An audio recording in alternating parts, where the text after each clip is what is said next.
You want me to start? Come on. I'm Caroline Beasley, and I made history by becoming the first woman to win a race at the Cheltenham Festival when partnering Ellie O'Garty to win the Fox Hunters chase in 1983. That doesn't sound a bit pretentious, does it? Yeah. Mum was once described when I was younger as a formidable woman. Go on, up you go. Shush. How do they describe me? Mad. Yeah, totally, yeah. My mad mother. I think that's an apt description of her. Yeah. Oh, this is what you do. Yes, I know. She's very determined, very, very competitive. She's also very caring. Come on, big fella.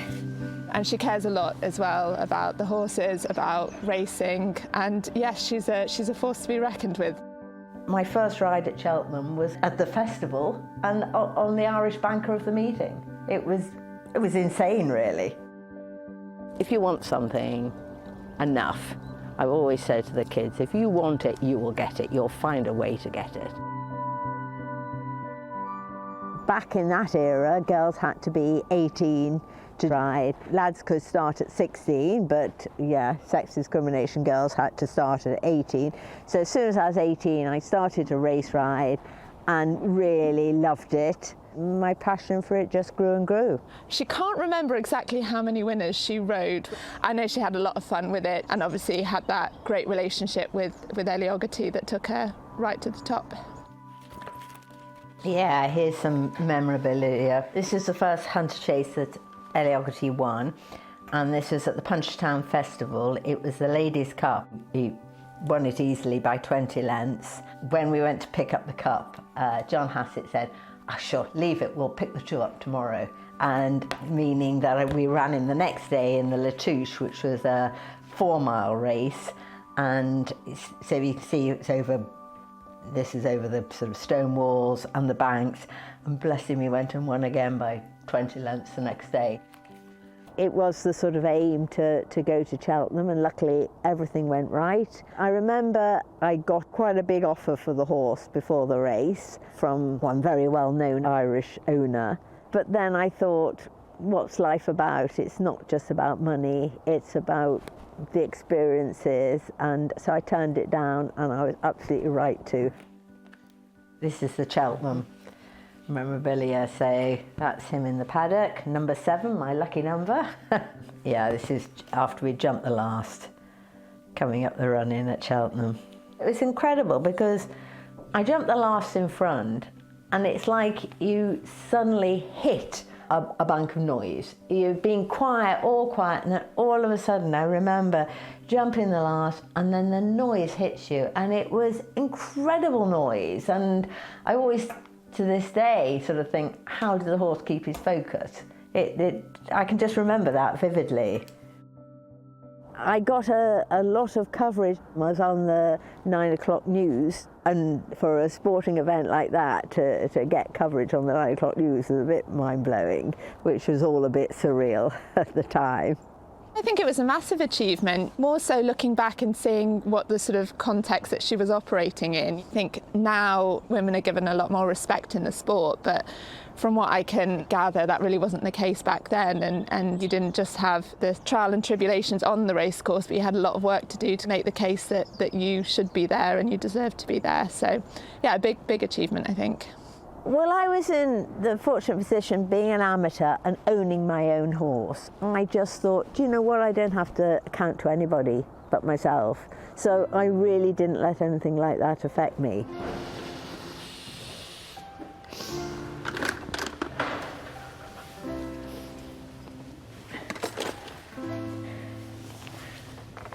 Come on then, big man. That's a big boy. We've got a nice bunch of horses, I've got a nice bunch of people here. I don't do this for a living, I do this for the love of it. My farm is what keeps us going. And this shows you, people said, oh, pigs are so smelly. Can you smell pigs?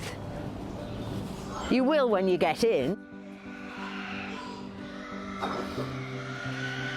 They are such intelligent creatures. They really are, and they're creatures of habit too, and they're fascinating animals when you get to spend time with them. Oh God, funny stories about my mum. Every day is a funny story with my mum. What is it, mad boys? This is Boodle, Bear, and this is Imi's dog, Bramble. For her 60th birthday, which was a few years ago now, we all went to New Zealand and camper-vanned round North and South Island. And then the night before, it wasn't actually her birthday, but the night before, we told her that for her present, we were taking her skydiving. She'd just got off a flight from the North Island down to the South Island, which she felt really sick on. So her face went even whiter. And then we all got ourselves dressed up in the boiler suits. And I just vividly remember her hanging out the side of the plane, sheet white, looking absolutely terrified, and then just jumping off into oblivion. And then, you know, the first few seconds were terrifying, and I followed her, and all I could hear was a whee as she was sort of floating down with the parachute up, saying, whee, I'm a bird, I'm a bird. I mean, absolutely crazy. The guy on her back was just laughing hysterically. Yes, I know. Crazy boys. Every evening when she's trying to feed the cat, she walks around going, puss, puss, puss, puss, puss. She's just completely crazy. Oh, is it Tam? Is Rupert going to talk to you? Hello, treasure. Hello, treasure. Yes. Yeah. Oh, this is what you do. Yes, I know. Good girl. I know. This is her favourite thing. All right, Tam? I know. You're a good girlie, aren't you? It's very much just a small, friendly team, and we all sort of muck along together and work hard and enjoy it all, which is what it's about.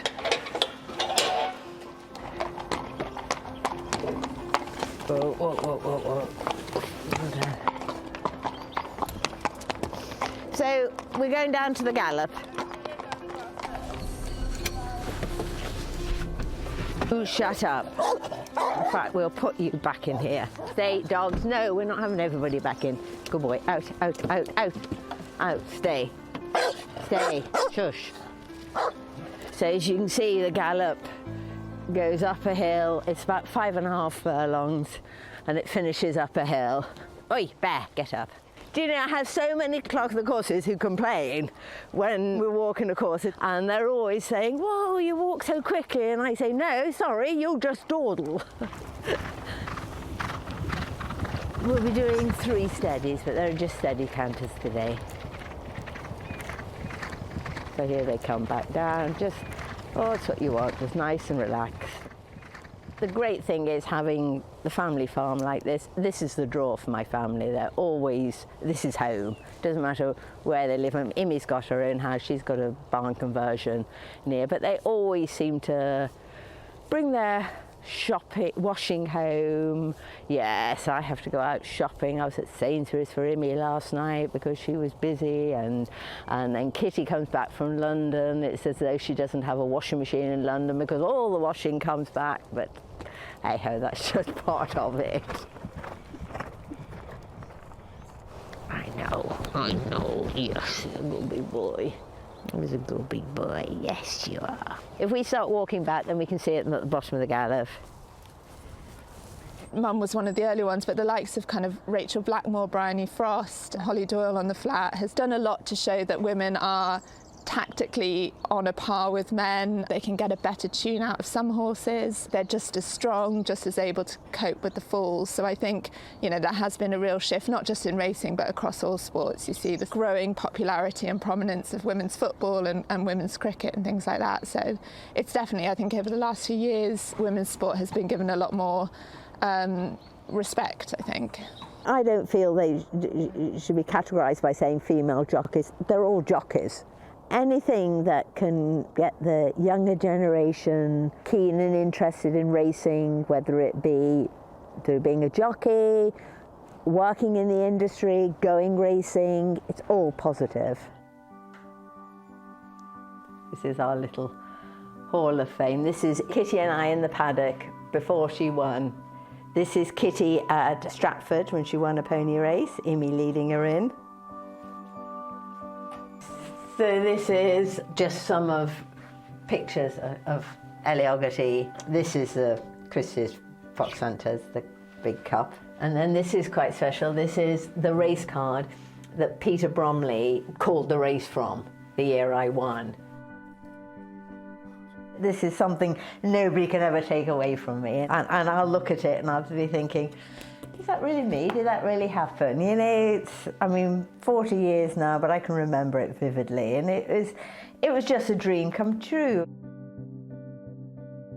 She did a great amount in her career, and I don't think she realised at the time, you know, watching the footage, I don't think she realised what a big achievement it was. Quietly, I'm immensely proud, yeah, that I did it. Just feel so fortunate that I was able to do it, that I was at the right place at the right time to pick a horse like Ellie Ogilvie, and that I had got a dad like I had who was fully behind me to support me in every way, and all those things make me a very, very lucky person.